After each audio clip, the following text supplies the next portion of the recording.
Anne Rule, the woman who wrote the first book about Ted Bundy, who knew Ted Bundy. Oh, she knew him. Yes, she worked with him at a rape crisis clinic Oh, my in God. Seattle. Yeah. He worked at a rape crisis clinic. Wow.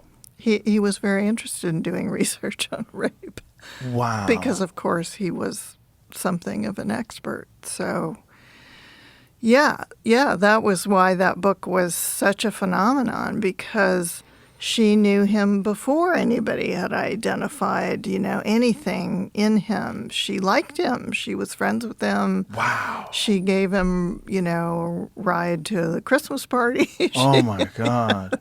Yeah. Was this while he was killing or before he started? Well, Is it the known? thing that we don't really know about Ted Bundy is when he started killing. He would never answer that question. And one of the cases that I talk about that really is part of what made me want to write this book is a case of an 8-year-old girl who was abducted in Tacoma in 1961, in August of 1961, Anne Marie Burr. And he was 14 at that time.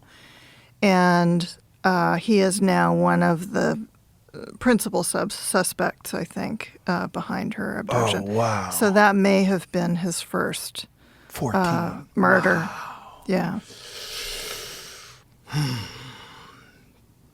Was there like a history of him torturing animals or anything along those lines?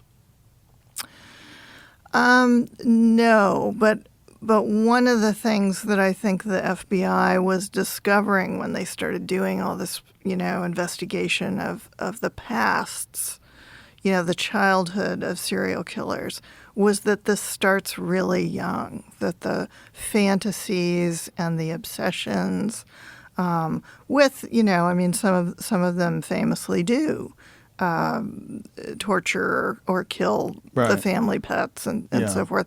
With Ted, that wasn't the case. I think with him, one of the things you see is that he never knew who his father was. He was born illegitimate at a foundling home in Vermont, and his mother left him there for a couple of months before she went back and kind of retrieved him. And that's a common factor with a lot of these guys. They don't know their dad. They don't know who he is, maybe, or they have a very bad relationship with the parents. There's maybe abuse, physical abuse, sexual abuse. We don't know that about Ted Bundy in terms of the abuse factor, but he remains, I think, really puzzling to people for that reason, because you don't see some of the usual signs with him. And because he refused to answer questions? Well, he talked a lot about, various people were able to interview him. The detective in King County in Seattle, who was in charge of the investigation, he was actually quite young when he took this on. I think it was his first major case as a detective.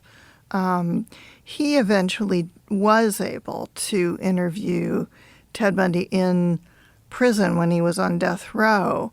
Bundy, for a variety of reasons, wouldn't talk about anything that he did except hypothetically in the third person, because he was still trying to work the legal system, and so he didn't want to admit to what he'd done. How did he talk about it hypothetically in the third person?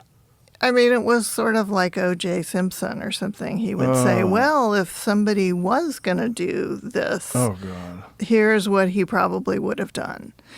And so there was a lot of that up until the very last days of Bundy's sojourn on death row. And then he finally began confessing in the last 2 or 3 days in an attempt, I think, to get the governor interested in perhaps extending his life, because he could give information about where bodies had been left and so forth.